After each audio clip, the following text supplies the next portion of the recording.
자, 지금 홍범도 장군 빨갱이 머리가 지금 도를 지나쳐서 아주 극까지 가고 있습니다. 먼저 이제 관련된 뉴스부터 보고 정리를 할게요. 네, 경이 어제 국무회의에서 홍범도 장군 흉상 이전 문제를 언급했는데요.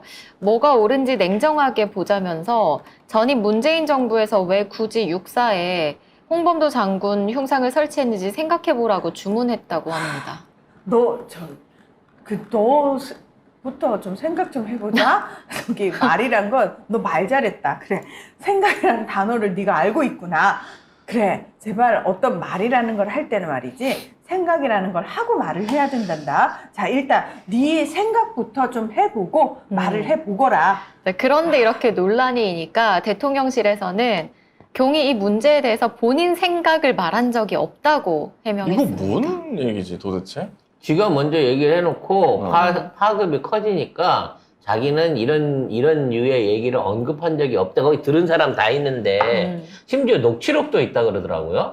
아니 잠깐 보세요. 만약에 진짜로 이 생각이 없다고 하면 이 머니투데이 단독 경이 제일 좋아하는 박종진 기자가 쓴 이 단독 무엇이 옳으냐 홍범도 논란 직접 언급했다는 이 단독에 대해서 고소고발 들어가야죠. 그럼 이 기자를 이번 기회에 가짜뉴스 유포한 기자로 없애야 되는 거예요. 이 기자는 한미일 정상회담 제일 먼저 지목한 게 윤석열 제일 지목한 유일하게 기자예요. 이 지목했다. 사람이야. 박종진 머니투데이. 저쪽에 있는데 여기서 대답했다. 얼굴을 모르지만 이름을 안다고. 그래서 머니투데이 기자라고 얘기를 해야 되는데 저쪽에 있는 사람 보이겠는데 네 그러고 여기서 대답했죠. 바로 그 기자예요. 얼굴을 모르지만 우리도 이름은 알아. 똑같아 윤석열이랑. 근데 이 보도에 대해서 뭐라고 한 적 있습니까?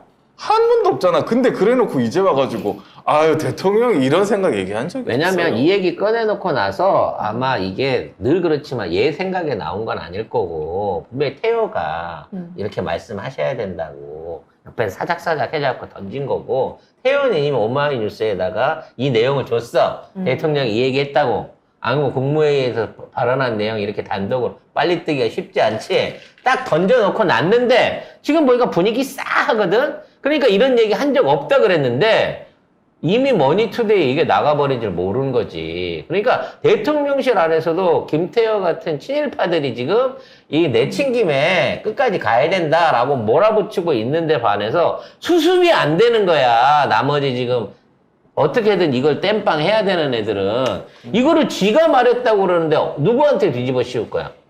총리한테 뒤집어 씌울 거야? 무슨 교육부 장관한테 뒤집어 씌울 거야? 이래놓고 안 했다 그러면 이거는 그냥 바이든 날리면 하고는 너무 차원이 다르잖아. 뭐가 달라? 날리면 똑같아. 더 심하긴 하지. 그럼 말실수 욕이라고 하지만 이거는 맨정신에 지가 지 얘기한 거 아니야. 근데 그거 이런 얘기 한 적이 없다 그래버리면 아니, 대통령실은 대통령을 뭘로 하는 거야 지금. 내가 그렇게 얘기한 게 아닌데 참 자기네들이 잘못 들어놓고 사람을 이상하게 만들어. 멘트가 이렇게 살아있는데? 정확하게 워딩이 있는데? 내가 한 말이 아니라고. 녹취록도 있대, 녹취도. 내 목소리가 아니야. 그거 다시 잘 들어보라고. 내가 아니라니까. 그러면 박종진 기자를 압수수색 하세요. 안 되겠네. 그럼. 대통령실에서 고발해야지 뭐. 한 말도 아닌데 이거 머니투데이에서 이거 단독으로 냈는데 이거 압수수색 해야지. 근데 이게 경이 좀 머쓱해지는 게 대통령실이 또 뭐라 그랬냐면 대통령이 만약에 그 문제에 대해서 입장을 밝히면 논의에 영향을 줄 수 있기 때문에 일부러 입장을 안 밝힌 거다라고 했거든요. 뭔 개소리야. 논의에 영향을 줬구만. 아니 그럼 대통령이 말 안 하는데 알아서 다 한다고? 이거는 대통령실이 대통령이 뭔 말을 하는지 모른다는 얘기밖에 안 되는 거잖아, 지금. 어? 진짜 저번이가 없다. 그럼 그 대통령실은 김건희 말을 따라다니는 거지. 그렇죠. 윤석열 말은 따라다니지 않는다는 얘기 아니야. 그러니까 대통령실에서 그건 대통령 개인적인 생각이고 이런 얘기도 하지 않았습니까? 가만히 보면 박정민이가 찐 핵관이긴 하지만 실속은 없다. 왜? 김건희 쪽에 붙어야 되는데. 그럼 도대체 저는 이해가 안 되는 게 왜 홍범도 한 사람만 갖고 이렇게 붙들고 늘어지느냐. 왜냐하면 문재인 대통령께서 모셔오셨으니까 그게 싫은 거예요. 홍범도 장군 올 때 기억나시는지 모르겠습니다만 카자흐스탄에서 올 때 우리 공군기들이 이 멋지게. 휴화를 옆에서 호위를 하면서 들어왔었고요. 카자흐스탄 대통령도 말하자면 홍범도 장군의 어떤 유해를 존중하는 의미로 무덤 주변의 흙과 그리고 그분이 평상시에 이제 마지막에 도서관 사서 같은 걸 하셨다고 제가 들었는데 그때 있었던 문서들, 퇴직하실 때 쓰셨던 문서들 뭐 이런 것들을 챙겨갖고 보내셨어요. 이때 이거 보면서 되게 찡했거든요. 밤에 도착하셨잖아요. 이거 보면서 되게 눈물 났었거든요. 그래서 우리 최고의 예우로 모셨다 그래갖고 뭔가 되게 상징적인 어떤 그 민족정기 부활 내지는 고향으로 우리 기억에 정말 자랑스러운 기억으로 남아져 있는 몇 안 되는 그 어떤 유해 봉안이었거든요. 사실 다른 분들의 유해 봉안이나 이런 것들은 이렇게까지 제대로 다뤄지거나 알려져 본 적이 없었단 말이야. 그래서 홍범도 장군을 지금 이렇게 얘네들이 어떻게든 엮어서 끌고 가려고 하는 거야. 근데 이분이 43년도에 돌아가신 분이에요. 남북 분단되기 전에. 이분이 소련 공산당에 입당하셨을 때는 처음에 소련에 들어가실 때 입국 신고서에 그렇게 쓰셨어.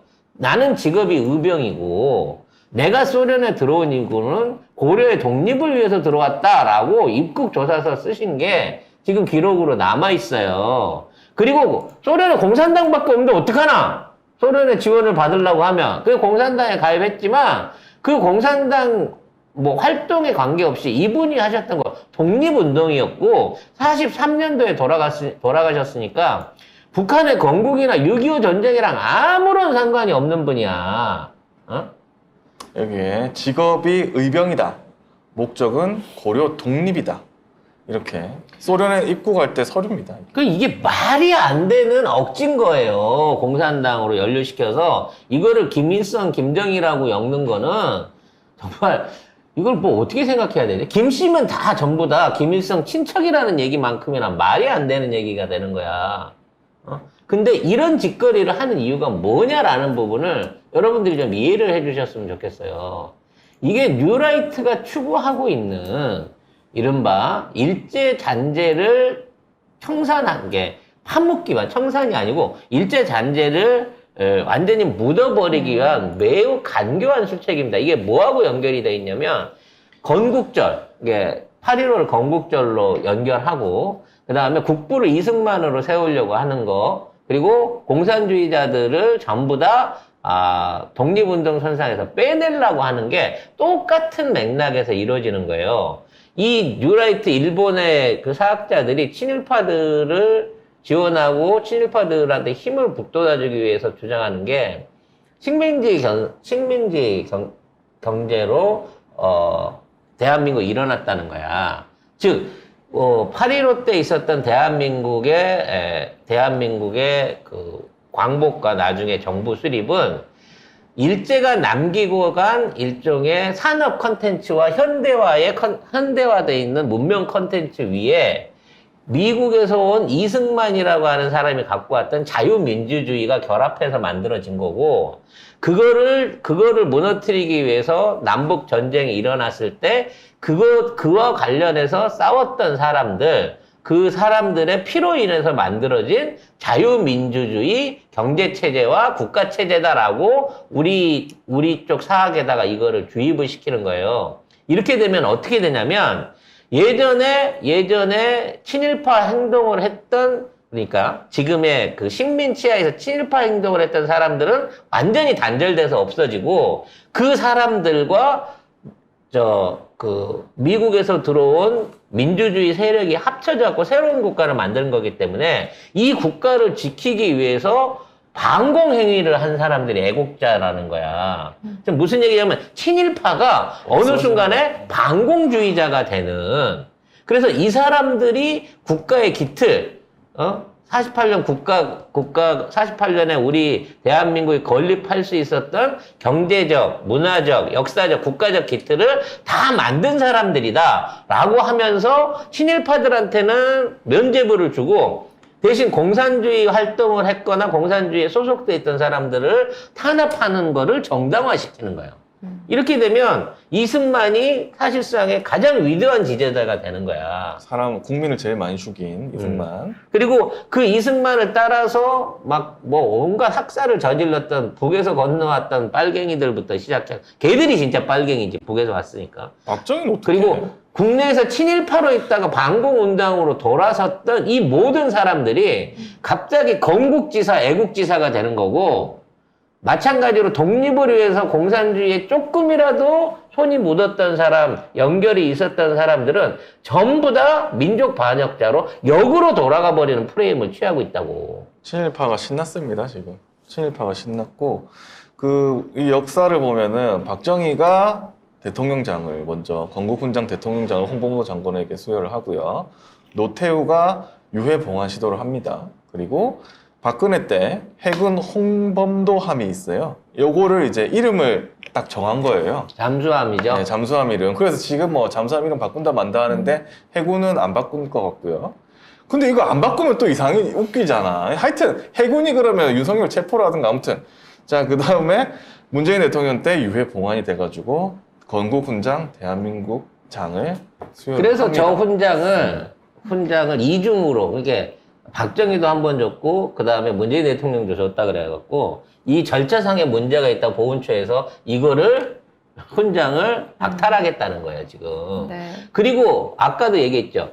이제는 독립운동가보다 반공주의자가 더 우리 국가와 민족을 위해서 노력했다라는 주의 하에서 백선엽을 갖다가 지금 홍범도 장군 대신에 거기다 끼워 넣으려고 하는 거야. 지금 육군사관학교가 지난달 25일에 백선엽 관련 웹툰을 홈페이지에 복구한 걸로 확인이 됐는데요. 이 웹툰이 2016년에 처음에 게재가 됐는데 백선엽 친일 이력 사실은 아예 숨겨버리고 전쟁 영웅으로 미화돼서 논란이 일었고 이걸 문재인 정부 때 삭제를 했습니다. 근데 이런 웹툰을 육사에서 최근에 다시 복구를 한 겁니다. 왜 복구했다는 줄 아세요? 서버가 늘어나서. 서버 용량이 늘어나서 복구를 무슨 한답니다. 소리야? 근데 서버 용량이 늘어난 때가 언제인 줄 아세요? 2018년이에요. 서버 용량 늘고 5년 만에 네. 서버 용량이 는 거를 이제 알았어. 이제 웹툰 올려도 되겠네? 라고 해서 올렸다는 거죠. 정말 잣 같은 짓입니다. 웹툰이 용량이 얼마 한다고 이거 군대, 군 안에서 해병대뿐만 아니라 육사를 비롯한 전통 군인들이 들고 일어나야 돼요. 지금 상황에서 백선엽을 살리려고 하는 이유는 똑같은 공산주의자로 몰려있는 박정희를 살리려고 하는 거예요. 박정희는 남로당 빨갱이 출신인데? 빨갱이 출신인데 전향한 거지. 귀순한 거지. 그거는 그래서 동료들 다 팔아먹고 그리고 국가 권력을 위해 최선을 다했다는 거야. 박정희가 남로당으로 찍혀갖고 전부 다 사형을 받고 죽게 된 상황을 살려준 사람이 백선엽이에요. 그럼 왜 백선엽은 남로당을 끌어들이면서 박정희를 살려줬을까요? 박정희가 자기랑 똑같이 친일 이력이 있기 때문에 얘를 살려두면 만주군에서 독립투사들 때려잡은 전력이 같이 있어서? 같이 있으니까. 그래서 얘를 살려주면 얘는 나를 친일파라고 건들지 않겠구나 라는 생각 때문에 얘를 살려주고 나머지를 다 죽인 거야. 아니 공산당으로 해갖고 저 홍범도를 치려고 하면 우리나라 몇 안 되는 일본 육사 나온 박정희는 어떻게 해야 되겠냐고. 당연히 민족 반역자로 처벌해야 되는 거 아니야? 그 사람에 대한 모든 대통령 예우로 무효로 돌려야 되는 거 아니야? 어떻게 그 사람은 빼놓고 진짜 친일 행위로 나라에 해를 끼친 사람을 그대로 다 냅두고 있으면서 돌아가실 때까지 조국 광복을 위해서 목숨 바쳐 싸웠던, 심지어 부인과 두 아들까지 일본군한테 전부 다 잃었던, 어떻게 잃었는지는 아는지 모르겠어요. 일본군이 부인하고 아들을 납치를 해가지고 납치를 하고 고문하는 상황에서 아들을 갖다가 투항하라고 특사로 보냈어요.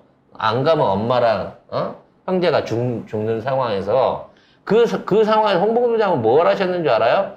네가 감히 일제 특사로 나한테 와? 라고 총을 쏘셨어.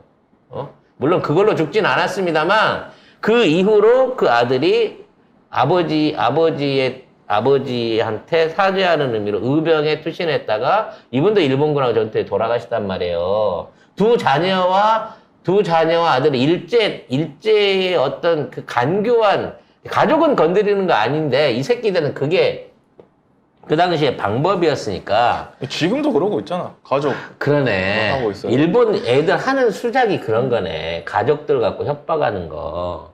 그랬던 분이 홍범도 장군이라고. 근데 이걸 기어이 강행을 한다고? 지금 이 상황에서? 나는 얼마나 급하면 이런가 싶은 생각도 들어요. 급하긴 급하죠. 이제 할 게 없거든요. 왜냐면 뭐 이렇게 지지율도 안 나오고 선거는 눈앞에 있는 것 같은데 윤석열한테는 뭔가 뭐 이거를 뒤집을 만한 실력이 없어요. 뭐 경제를 잘하기를 합니까? 수출을 잘 되기를 합니까? 뭐 외교를 잘합니까? 뭐 국방이 잘 됩니까? 아무것도 안 되거든요. 할 수 있는 건 오로지 야 빨갱이 때려잡어 밖에 없는 거예요. 근데 이게 보수 쪽에 끝판왕 약간 그런 거거든요. 빨갱이 요게 마지막 마지막 보루. 최후의 보루야 이거. 최후의 비밀 병기. 왜냐면 이 빨갱이 하면은 옛날에 그 어르신들은 어씨 그러면 안 되지 이러면서 투표 다시 한단 말이야 윤석열한테. 어느 세대 전쟁이 지났는데 80년이 돼가는데 무슨 지금 와서 그러니까. 빨갱이 타령이 맥혀. 안 맥히는데 이걸 하는 거는 앞으로 이거밖에 없다. 그러면 여기서 더 나갈 것이고 그 뭐 독재할지도 몰라요. 아무튼 그렇게 되면 탕탕탕인데 결국에는 이거를 지금 미리 땡겼었다? 선거도 아닌데 얘들은 이제 할 게 급한 없다는 거야. 겁니다. 아무것도 없어. 그래서 이거를 정면으로 돌파하겠다고 이재명 대표가 나선 거예요. 그래서 지금 어제 홍범도 장군 묘역을 직접 가서 참배를 한 겁니다. 현충원에 갔습니다. 맞짱 뜨는 거야, 맞짱. 네, 이재명 대표가 어제 대전 현충원 홍범도 장군 묘역을 참배하고 나서 기자들에게 무능과 실정을 감추기 위해 국민을 갈라치게 하고 이념 전쟁을 선동하기 위해 독립전쟁 영웅을 부관 참시하는 일은 결코 용납할 수 없다고 말했습니다. 이게 너무 정확한 말이잖아요. 지금 얘네가 이렇게 하는 거는 지네가 못함으로 인해 갖고 지지율이 떨어지고 지금 맞아요. 탄핵 위기에 오기 때문에 이런 거예요. 무능해서. 그래서 마지막에 지금 빨갱이를 동원해 갖고 이 친일 세력들을 비롯한 그나마 소수의 기득권을 끌고 가고 있는데 이게 빨갱이 논란만 있는 게 아니라 오염수 논란이 같이 있단 말이에요. 그리고 이게 결국은 친일이라는 프레임으로 다시 돌아가고 있거든. 근데 보수와 진보는 30대 30일지 모르지만 51대 49일지 모르겠지만 빨갱이냐 아니냐로 따지고 되면 이게 예전 같으면 6대 4 정도 될 수도 있었어요. 근데 이게 친일 프레임으로 넘어가잖아요. 네. 85대 15예요. 이 모든 것들이 친일을 감추기 위한 프레임이다라고 하는 게 터지게 되면 이건 오히려 역풍으로 돌아갑니다. 아니 뭐 나는 좋아요. 이렇게 할수록 좋고 어디까지 가는지 나는 궁금해. 요거 빨갱이 하고 뭐 이제 국민 전체를 다 반국가 세력 그 다음에 빨갱이로 몰 거잖아요. 이것들이 그렇게밖에 하고 없는데. 있는 짓거리가 일본 우익 애들이 정치하면서 국민들한테 써먹는 수법이랑 똑같아요. 근데 일본에선 이게 통합니다. 왜냐면 언론이 통제돼 있고 언론이나 정치에 관심을 가지는 사람이 적으면 저 울산 시장 출신 당대표나 울산 중구 구청장 출신 국회의원처럼 일부 자기 지역에서 기득권을 노리는 패들이 항상 선거를 이길 수 있는 늘 언제나 자민당이 이기는 그런 제도화가 돼 있기 때문에 이게 가능한 거지만 이 짓거리하고 총선해봐요. 울산도 뒤집히고 대구도 뒤집힐지 몰라 이제. 아니 난 그래서 계속 했으면 좋겠어. 계속해서 더 어차피 나라 말아 먹을 거잖아요. 어차피 경제 더 안 좋아질 거고 그 다음에 지금 세수 이런 거 더 확보 안 되니까 뭐 예산도 줄어들고 대신에 뭐 느는 건 노인복지나 청년들 뭐 군대 월급 뭐 이런 것만 쓰고 있거든요. 다른 거 다 깽판 나는데 야 그래도 내 35%는 챙기자 이거예요 지금. 그래서 빨갱이 하면 그래도 투표 안 하던 사람도 아 그래 빨갱이는 안 되지 이러면서 투표하러 나올 거라고 생각하는 거거든요. 근데 이거는 80년대에 가능한 거다. 이건 끝났다. 저는 요거 빨갱이 나올 때마다 기분이 좋습니다. 아, 이 새끼들 끝났구나. 다른 방법이 없구나. 이 생각이 듭니다. 그래서 얘네들이 차분하게 이걸 갖고 여론전을 펼치면서 설명도 하고, 약간 이거를 좀 수기할 수 있는 기간을 둬가면서 이걸 해야 되는데, 너무 급하게 몰아치고 있는 거예요. 오염수 나오니까 바로 국방부에다가도, 야, 니네들 역사 전문가나 이런 사람들 불러서 토론이라도 좀 해보지 그랬냐? 라고 얘기를 하는데, 네. 지네는 대답할 사안이 아니래. 니들이 결정했잖아요. 협의할 결정했다며. 필요가 없을 것 같다고 했습니다. 협의할 필요가 없지. 위에서 꽂아 내리는데 누구랑 협의를 해. 결국 이 모든 짓거리를 하고 있는 건 윤석열이고, 윤석열이 지금 이게 반국가적인 행위를 떠나서 반민족적인 친일파 중에 최고 친일파의 거두자 행동대장으로서 나라를 일본에다 갖다 팔아먹고 있는 짓거리라는 거를 말씀을 드리고 싶어요. 그래서 나는 되게 궁금해요. 지금 2023년의 빨갱이 프레임이 우리나라 국민들한테 얼마나 먹힐지 난 그게 되게 궁금합니다. 진짜. 말도 안 되는 소리지만 지지하는 인간들이 있거든요. 옛날에 이회창 때 총풍도 안 막혔어요. 20년 전에. 근데 이걸 지금 해갖고 먹힐 것 같아요. 먹히는 사람은 이제 개돼지인데 개돼지가 얼마나 쓸지 난 너무 지금 궁금해. 천안함의 홍범도에다가 뭐 어떤 북한 빨갱이 프레임 대북송금 같은 걸로 지금은 야당이라든지 국민들을 속일 수 있다고 생각하면 이 새끼들은 정말 과거에서 온 또라이들인 거예요.